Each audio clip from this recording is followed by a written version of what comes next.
एक अच्छा रेज्यूमे आपके लिए कई दरवाजे खोल सकता है। इस एपिसोड में हम डिस्कस करेंगे मैंने कैसे मेरा रेज्यूमे बनाया और मैंने कैसे उसे इम्पैक्टफुल बनाया, इवन तो मेरा जीपीए बहुत कम था स्कूल में। करी कपल चैनल में आपका स्वागत है। यह है एपिसोड 2 ऑफ करी टेक अवे, जहाँ पे हम सीखेंगे कुछ नया फन करते हुए। I gotta hit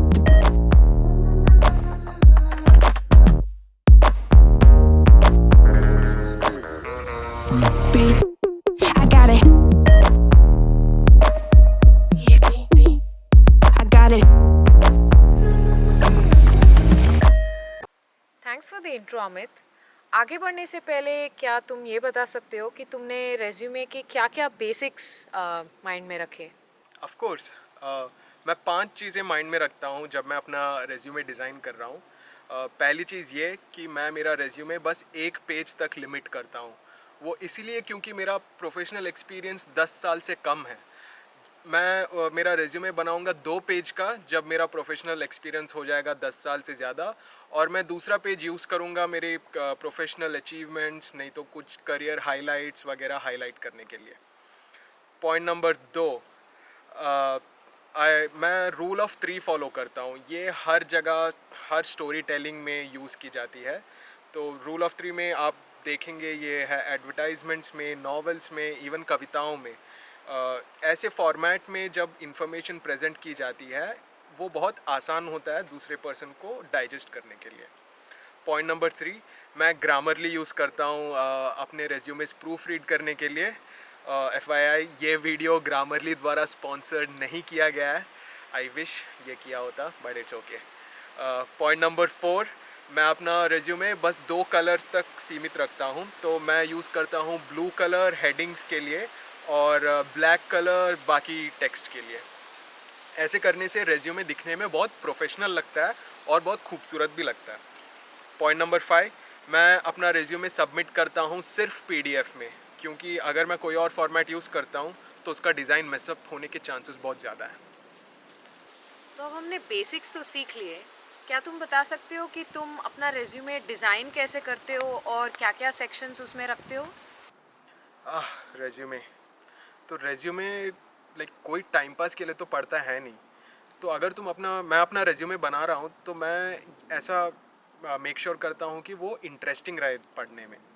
तो मैं उसे कैसे इंटरेस्टिंग बनाता हूँ, तो मैं उसे फर्स्ट डिफरेंट सेक्शंस में डिवाइड करता हूँ। तो पहला सेक्शन होगा कॉन्टैक्ट डिटेल्स वाला।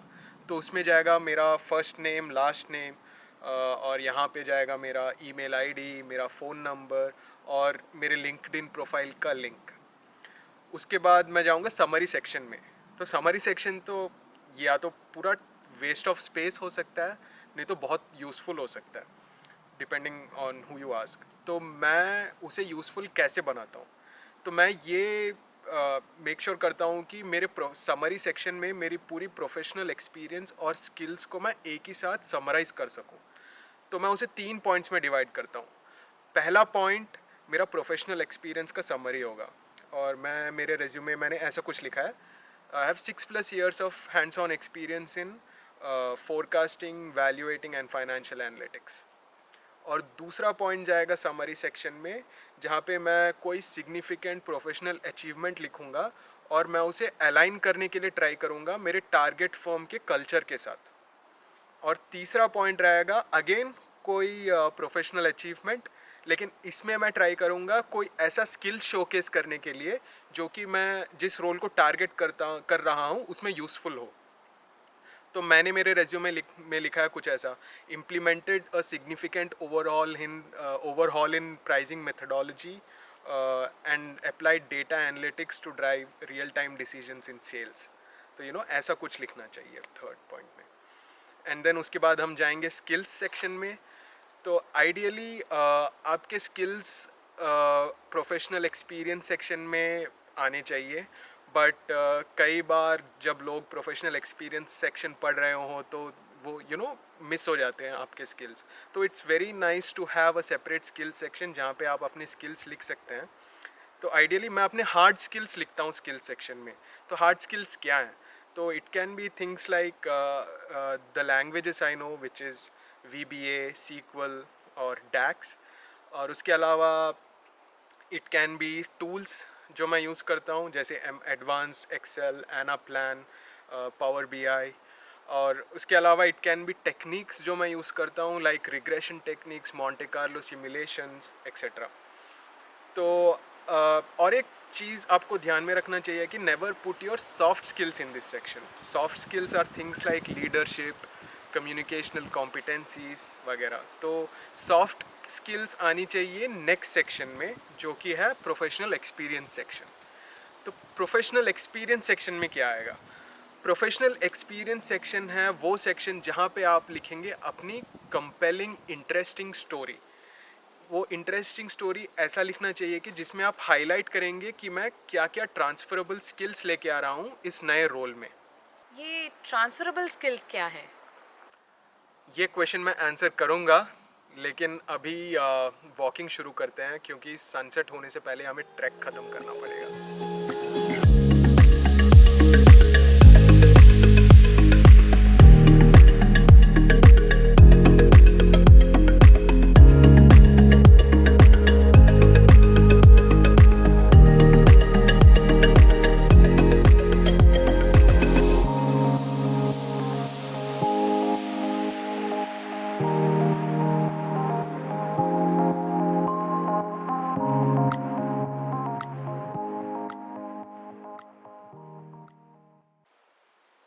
बाप रे, वो तो बहुत लंबा ट्रैक था, बट मैं क्वेश्चन तो नहीं भूली हूँ।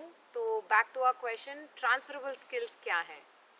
ट्रांसफरेबल स्किल्स वो स्किल्स हैं जो मैं अभी अपने करंट रोल में यूज़ कर रहा हूँ, और ऐसे रोल्स जिसमें मैं बहुत प्रोफिशिएंट हूँ। तो इस छोटे से सेक्शन में मैं अपने last 3 years of professional experience रखूँगा। उसके अलावा जो भी प्रीवियसली है वो मैं बस नीचे रख दूँगा सिंगल लाइन में। और यहाँ पे लेकिन दो चीज़ें हैं नोट करने के लिए। अगर आप ऐसा रोल टारगेट कर रहे हैं जो कि नया आपके इंडस्ट्री के बाहर है और या किसी नए इंडस्ट्री में है, तो आपको अपने पूरे प्रोफेशनल एक्सपीरियंसेस में ऐसे स्किल्स ढूंढने पड़ेंगे जो कि इस नए इंडस्ट्री के लिए रेलेवेंट हैं, और उन्हें आपको अपने प्रोफेशनल सेक्शन में हाईलाइट करने पड़ेंगे। उसके अलावा और एक चीज़ नोट करनी पड़ेगी आपको। अगर जिस नए रोल को आप टारगेट कर रहे हैं, उस रोल के रिक्वायर्ड स्किल्स पे आप पहले काम कर चुके हैं, ना कि लास्ट 3 इयर्स में, तो आप अपना पूरा प्रोफेशनल एक्सपीरियंस मेंशन करेंगे और उसमें प्रीवियस एक्सपीरियंसेस में जो रोल में रिक्वायर्ड है वो हाईलाइट करेंगे। जब मैं स्टूडेंट था तो प्रोफेशनल एक्सपीरियंसेस में मैं लिखता था मेरे इंटर्नशिप एक्सपीरियंस या टीचिंग एक्सपीरियंस। उसके अलावा जो भी एकेडमिक प्रोजेक्ट्स थी मेरी, तो वो सब मैं मेंशन करता था प्रोफेशनल एक्सपीरियंस सेक्शन में। नेक्स्ट आएगा एजुकेशन सेक्शन। इस सेक्शन में पहले आप लिखेंगे जो आपकी डिग्री है और या कोई सर्टिफिकेशन है जो आपको मिला है। उसके बाद आप लिखेंगे कौन से साल में मिला, कौन से महीने में मिला। और उसके बाद आप मेंशन करेंगे थोड़े कोर्स वर्क जो कि जिस रोल के लिए आप टारगेट कर रहे हैं उसमें रेलेवेंट है। तो उसके बाद हम आएंगे अचीवमेंट सेक्शन में। तो अचीवमेंट सेक्शन में आप लिखेंगे आपकी academic, non academic, professional achievements. तो मैंने लिखा है मेरे रेज्यूमे में, एक बार जब मैं थर्ड पोजीशन मिला था मुझे ग्लोबली 16,000 पार्टिसिपेंट्स में in a world wide stock trading competition. तो जैसा कि आप देख सकते हैं मैं इसे क्वांटिफाई कर रहा हूँ। तो ऐसा क्वांटिफाई करने से जब कोई रीडर आपका रेज्यूमे पढ़ रहा है उसे बहुत क्लैरिटी मिलेगी आपके अचीवमेंट के साइज के बारे में। उसके बाद हम आएंगे एडिशनल इंफॉर्मेशन सेक्शन में। तो ये सेक्शन सबसे छोटा रहेगा। इसके लिए आप एक या दो लाइन ही रखिए मैक्सिमम, और ये जनरली एक्ट करता है एज अ कॉन्वर्जेशन स्टार्टर, बातचीत शुरू करने की चीज़ काइंड ऑफ थिंग। तो इसमें ऐसे चीज़ें लिखो जो कि आपकी पर्सनालिटी बताती हो, और if possible keep it funny. तो मैंने मेरे एडिशनल इंफॉर्मेशन सेक्शन में लिखा है कि मैंने एक बार इलेक्शन स्पीच में रैप किया था, और मैं फ्री टाइम में कंप्यूटर बिल्डिंग करता हूँ। तो ऐसी चीज़ें आप लिख सकते हैं। तो इसके बाद जैसा कि आप देख रहे हैं मैं जनरली प्रेफर करता हूँ as a vertical format for my resume, लेकिन मैं कभी कभी हॉरिजॉन्टल फॉर्मेट भी यूज़ कर लेता हूँ। तो यही थी मेरे रेज्यूमे सेक्शंस के बारे में। तो इतना चलने के बाद और ट्रैक करने के बाद बड़ी ज़ोर की भूख लगी है, तो यहाँ पास में एक बेंच है, तो क्यों ना हम वहाँ जाके थोड़ा खाना खाएं।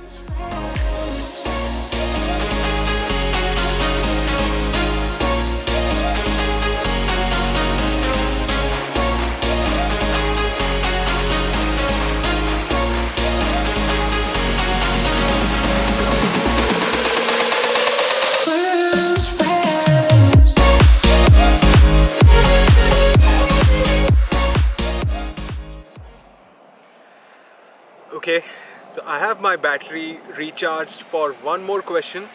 Shoot. तो ये मेरा आखिरी सवाल है, तुम अपना रेज्यूमे इम्पैक्टफुल कैसे बनाते हो, क्योंकि तुमने वीडियो के स्टार्टिंग में बोला था कि तुम्हारा अंडरग्रेड में जीपीए लो था। अच्छा, तो मैं 3 इम्पॉर्टेंट चीज़ें हैं जो मैं करता हूँ to make my resume impactful. So the first thing is network with people. तो मैं लिंक्डइन में जाता हूँ and then I find people जो कि उस रोल में काम कर रहे हैं जिसे मैं टारगेट कर रहा हूँ, या फिर उस इंडस्ट्री में काम कर रहे हैं जिसे मैं टारगेट कर रहा हूँ। और ये काफ़ी टाइम लेता है, लाइक मैं 10 लोगों को रिक्वेस्ट भेजता हूँ, उनमें से मे बी एक बंदा रिस्पॉन्ड करता है, लेकिन जो इन्फॉर्मेशन मुझे मिलता है इस प्रोसेस से वो बहुत लाइक यूज़फुल है। लाइक मैं उनसे क्वेश्चंस पूछता हूँ, जैसे आप क्या करते हो डे टू डे अपने काम में, या फिर आप किस प्रोजेक्ट में काम कर रहे हो, और इस इन्फॉर्मेशन से मैं ये पता करता हूँ कि उस रोल के लिए कैसे स्किल्स इम्पॉर्टेंट हैं, कौन से स्किल्स चाहिए उस रोल के लिए। उसके बाद आता है स्टेप 2। स्टेप 2 है मैं वो स्किल्स सीखने में टाइम स्पेंड करता हूँ।